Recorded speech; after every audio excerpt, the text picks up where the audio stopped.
Good morning, kids. We will learn about basic needs of humans. Kids, do you know what? Our bodies needs to be healthy and happy.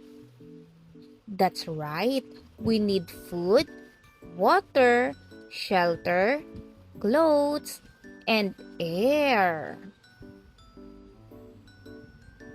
And now let's talk about food.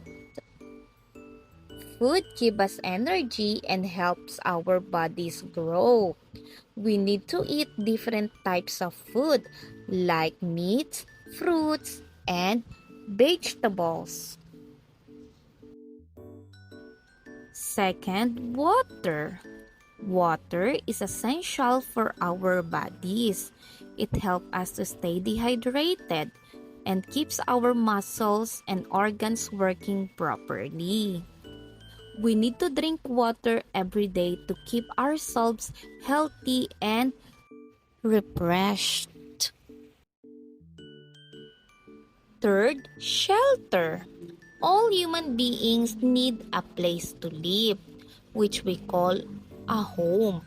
Our home or a shelter protect us from many harsh things like rain, wind, and hot sun. And also sleep.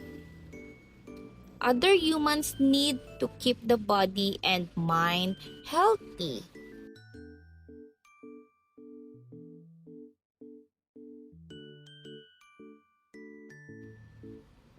Fourth, air or oxygen. All living things on this planet need oxygen to survive, like other living things. Humans also breathe air to get oxygen.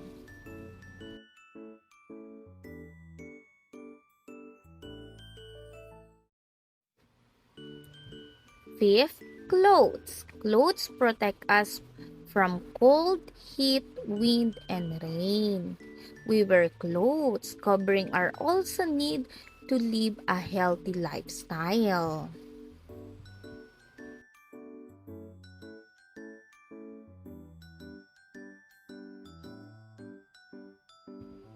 And now, kids, let's recall what are the four basic needs of humans.